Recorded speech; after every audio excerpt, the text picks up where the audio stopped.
Vayeishev is our Torah portion. If you remember, we discussed the progression of the Torah portions relating to Jacob. The last several Torah portions of the book of Vayeishev, of the book of Genesis, are all centered around Jacob and how Joseph's narrative also relates to him. And so we began with two Torah portions about the world at large. Genesis begins with creation, of course, so Vayeishev and Noach, and then we have the flood all the way to the Tower of Babel. Get into Jewish history much more than world history. So we begin with several Torah portions for Abraham, 3 more or less. Then we have one Torah portion that mainly focuses on Isaac. And then the rest of the Torah portions of the book are all about Jacob.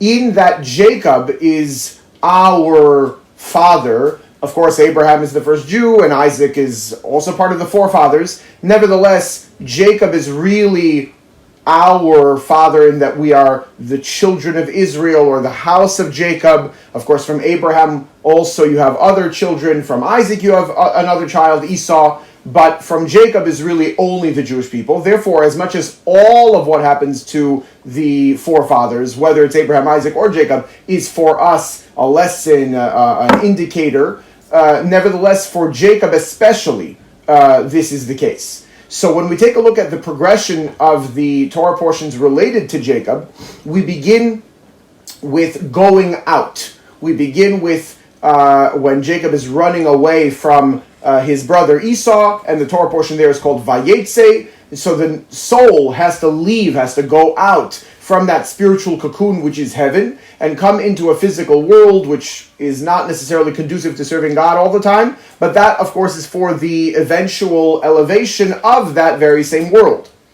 To that extent, Vayishlach is the next Torah portion, where Jacob sends out emissaries for his eventual meeting, reunion with Esau. Vayishlach, and he sent out, is a reference to how the person in the world is supposed to effectuate not only the elevation of the world that is immediately around him, but he's supposed to affect others as well, as if making them his emissaries in elevating the world as well.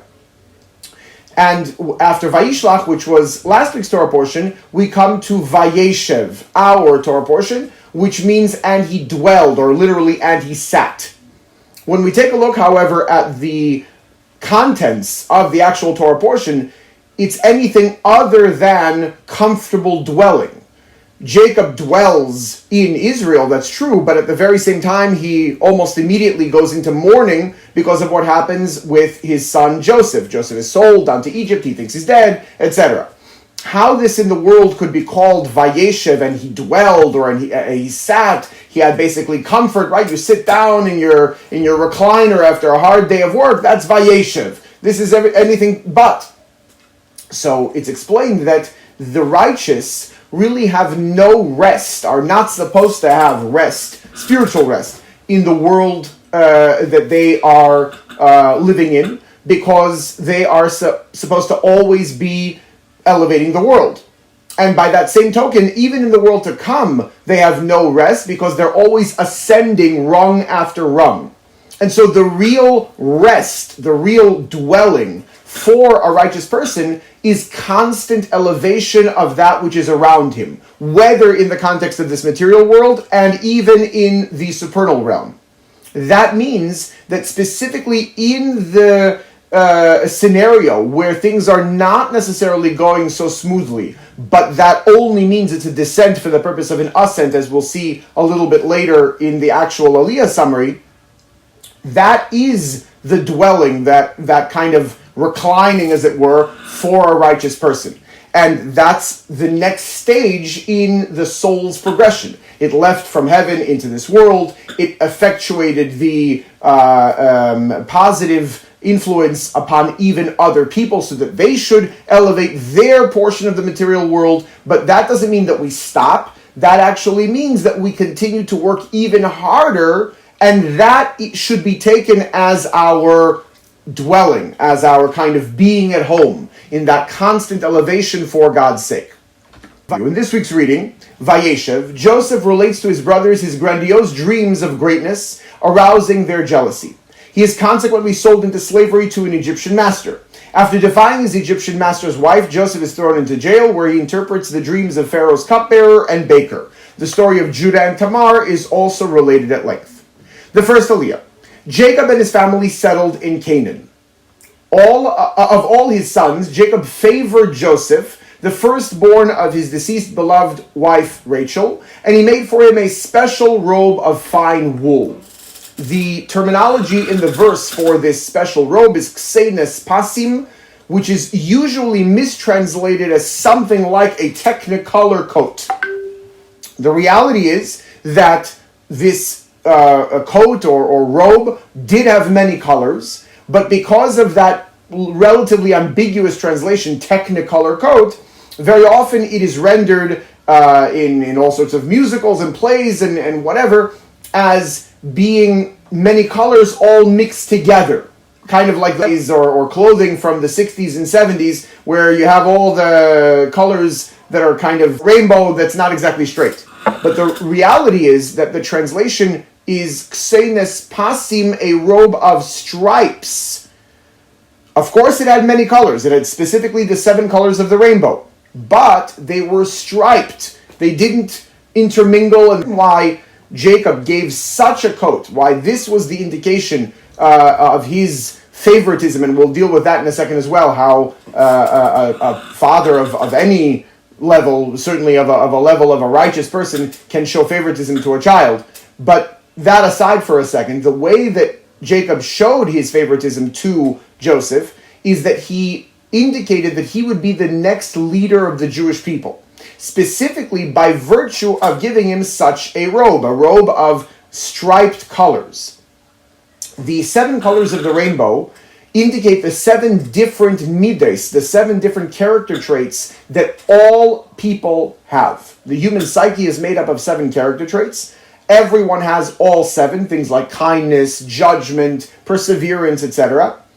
Everybody, however, in addition to having all 7, has one of those particular midas, one of those character traits, that is his prominent character trait. Everyone has all 7, but one is the main way that that person can be characterized. Therefore, when, for example, we see the colors of the rainbow, that is a representation of all the different people in the world or in the Jewish nation in particular. When we have the 7 branches of the menorah and the Kohen lights those, that's exactly the same concept, that he can connect to all the different 7 kinds of people that there are, and that is also the indication of Joseph's robe. He can connect to every single one of those kinds of people that there are in the Jewish nation, and that is part and parcel of being a proper leader, that you have to be able to empathize, to be able to connect to be able to influence anybody and everybody. The main emphasis, however, is that the stripes did not interweave. The colors were distinct. All the colors were present, but every color had its own lane, and one didn't go into the other. Because the idea of properly connecting to someone is not to make them into something that they are not. It's not to make a person who is, let's say, represented by the color blue to be like someone who is represented by the color red. Rather, each person, as they are, is to connect to the leader of the generation. The leader of the generation, of course, has to be able to do that, and, of course, to influence them in their particular service of Hashem. In the middle of the first Aliyah, Joseph's brothers were jealous of the favoritism and avoided talking to Joseph. The fact that they avoided talking to Joseph on its face seems like a negative fact. It's not good when there's strife, certainly amongst siblings. In fact, one of the reasons that a younger sibling is supposed to respect one's older siblings is because part and parcel of that respect is the respect for one's parents. Obviously, a child knows that a parent doesn't want to see his children fighting. So if the brothers, in this case, or the siblings in general, respect each other and love each other and get along with each other, at least on the surface, then the father and the mother, the parents, are happy. If there's strife, then they are not happy. That causes them pain, anguish, and that is, in essence, a little bit of a lacking on the part of the children in their obligation to respect the parents. In this regard, it's not very good that the brothers of Joseph did not speak to him. But the sages point out, and Rashi even brings this in his commentary, meaning that it is part and parcel of the simple meaning of the verse. Because the brothers, despite everything that we're going to read in our Torah portion, and we'll explain things as they come along, the brothers are the progenitors of the tribes. The whole idea of why Jacob is kind of the special one of the forefathers, the one that we said that we're especially connected to, is because unlike Abraham and Isaac, who had children that were not in the fold and did not behave righteously, so whether it's Ishmael from Abraham or the other children, whether it's Esau from Isaac, when it comes to Jacob, mitose shlema, his bed, as it's called, was complete. All of his children were righteous. In this regard, how exactly is it that the brothers are righteous? That they didn't speak to their other sibling, and that again is a little bit of a lacking seemingly in their honor and respect of their parents because it causes their parents anguish. They didn't want to be duplicitous. The parents, in this case of Joseph and the brothers, so Jacob and Leah and the other mothers as well, they knew that there was strife amongst the brothers. How and why, we'll talk about also in a second. The fact that the other brothers did not speak to Joseph was actually an upside, like a silver lining to the situation. Because at least their father, Jacob, whose attribute is truth, knew that his sons were not going to smile as if they were all friendly, but in reality have strife amongst them. They weren't going to be duplicitous. They didn't do one thing but feel another.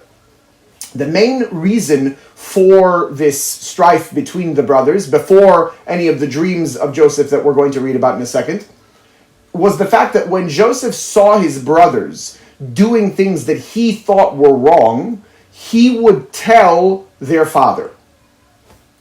Sometimes that was something that on its face appeared to be wrong, but really there was an explanation as to why they were doing what they were doing, justifying their behavior halachically. The reality is that before Sinai, there is this kind of a gray area of existence for the Jewish people. On the one hand, they are Jewish. Abraham is the first Jew. We're talking about 3 and 4 generations after Abraham. So they're Jewish, but Sinai has yet to happen. They're privy to the information that is the Torah, but they are not obligated in its commandments. Rather, at this point, even though they're Jewish, they're obligated only in the 7 Noahide laws, just like the rest of humanity. On the other hand, it's known that the forefathers, Abraham, Isaac, and Jacob, endeavored to do all of the commandments of the Torah, even though they were not required to do so. So from the perspective of we're Jewish but still only doing the 7 Noahide laws, we have one set of behavior that is acceptable, a standard of behavior called the 7 Noahide laws. On the level of we're Jewish, not really required to do the commandments yet, but we should because eventually they are going to be commandments for our progeny, something that was the endeavor of the forefathers. That's a different standard of behavior. Joseph and his brothers differ as to their halachic perspective of what they should be doing. And because one held one and the other held the other, there was this strife that developed. Continuing towards the end of the first Aliyah, Joseph related to his brothers 2 dreams he had, both implying that he would eventually rule over his brothers and thus increased his brothers' envy and hatred. When we look at his dreams, they're very similar. The first dream is that they were all gathering stalks of wheat, and the sheaves that they had gathered, the sheaves of the brothers bowed down to the sheaves of Joseph. That's the first dream. The second is that the 11 stars, the sun and the moon, meaning his father, mother, and his 11 brothers, are bowing down to him. So he has 2 dreams that seem to have the same idea. He is going to be the one who's in charge. In fact, when he tells his brothers these dreams, and when he tells even his father these dreams, all of them say, is it really going to be that you're going to rule over us? So the idea of the dreams, even though there are 2 dreams, is basically the same. In next week's Torah portion, not quite in this week's, we have a similar scenario where Pharaoh dreams two dreams that have basically the same idea. Different contexts, different presentations, but the same idea. Seemingly just like with Joseph. However, when it comes to Pharaoh, Joseph, in interpreting his dreams, tells him the reason why you are having these two dreams, even though they're the same idea, is because God is ready to enact this idea that he is telling you is going to happen. You're getting a preview of what's going to happen, and because you got the preview twice, two dreams in a row with the same idea, God is ready to do it right now. The same is not said about Joseph's two dreams, even though they seem to have the same idea. The question is, why not? Where's the consistency? The answer is that even though it seems like it's two dreams that are basically with the same idea, the reality is that there is a significant difference between the first dream that Joseph has and the second. The first dream that Joseph has is in the context of the physical. Grain, gathering that grain, working in the field, as it were. The second dream is not as much in the physical, it's more in the supernal, in that we're talking about the heavenly bodies, the sun, the moon, the stars. Of course, those are also physical creations, but much less in the realm of human interaction and service and work. And so, it's the same idea, but because of those two distinct contexts, it's really two different ideas. One is that we are to work in this world. The second is that we are to accomplish on the spiritual level. The order of the dreams is also very important when it comes to Joseph. We begin by working in the physical world because that's where we find ourselves. And we specifically work in a way that we gather all of these different resources, right? They're gathering sheaves of grain, and then those sheaves, those bundles, I should say, prostrate themselves to Joseph, meaning that all of that should be not for its own sake, not because I want money and I want sustenance and I want success, but rather because I am going to nullify all of those things. I'm going to use them for something greater than themselves, of course, in service of God. That brings me to the second level of Joseph's dreams, namely the supernal, dealing in the case of the sun and the moon and the stars. Those are also going to prostrate to Joseph, in that even the supernal accomplishments, the spiritual accomplishments that we have, as much as they are obviously more important than material success, should also be for God's sake and not for our own benefit, even if it is a spiritual benefit. Very often we hear, and correctly so, that one should not serve God, or one should not live properly in this world in order to get physical reward, but rather it should be a little bit more kind of developed, more mature than that. One should have a little bit more foresight.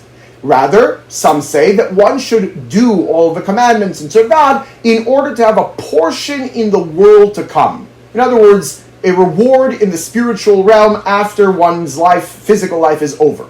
Of course, the spiritual realm is better, is more important than the physical in that context. Any kind of reward here is going to be relatively short-lived, 70, 80 years, 120 years. The world to come is eternal. But even if one is serving God for the world to come, what's called Olam Haba, that's not anything other than serving himself. In the end, he's still serving his own interests. Serving his interests for Olam Haba, for the world to come, is more developed, is more mature, because it is eternal, it is infinite, but after all, it's not really serving God. So even on the level of Joseph's dreams with the sun and the moon and the stars, on the supernal realm, they are also prostrating themselves just like the bundles of grain. Because the real service of God, whether on the material or on the spiritual plane, is to be only for God's sake, with complete self-nullification. We continue with the second aliyah. Joseph's brothers were away tending their father's sheep when Jacob sent Joseph to see how his brothers and the flocks were faring. Now, Joseph knew that his brothers weren't going to be nice to him. He understood throughout the entire episode of how he travels, once his father sends him, of how he travels to get them. The verses tell us about the angel Gabriel that he meets on the way, And he says, who are you looking for? Joseph says, I'm looking for my brothers. I heard that they were shepherding the flocks in Shechem, in a particular place called Shechem. And he says, nasu mizeh. Your brothers have traveled from here, except he doesn't say mipoy or mikan, from here. He says mizeh, from this. This isn't a place. This is a concept.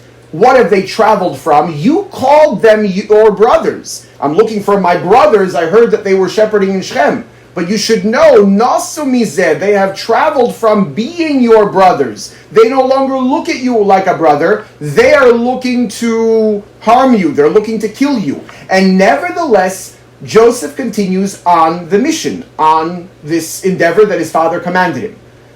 A person should do what his father says. But a person doesn't have to, certainly according to halacha, does not have to put himself in mortal danger, even in significant financial danger, when it comes to honoring one's parents.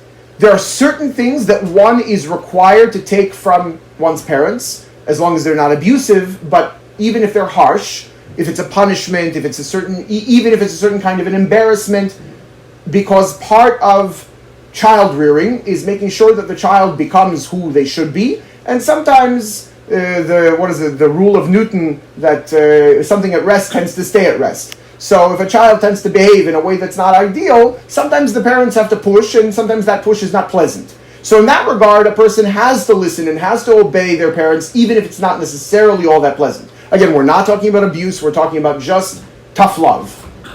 In this case, however, we're not talking about that at all. We're talking about life and death. And nevertheless, Joseph goes on the mission. Jacob, of course, is Joseph's father. But in addition to being Joseph's father, he is the righteous person of the generation. He is the Moses of that generation.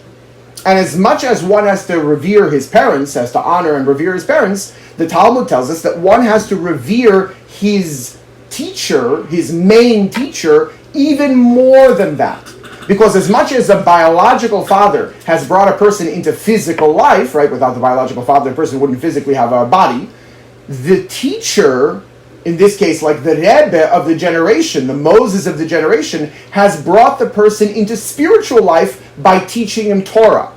When it comes to Jacob, he is not only the biological father, he is also the spiritual or teacher father. And so in this case, Joseph's entire existence, physical and spiritual, he owes to Jacob. And therefore, even though it is basically for sure that we are talking about a dangerous situation, Joseph goes on the mission because that's what his father / teacher sent him to do.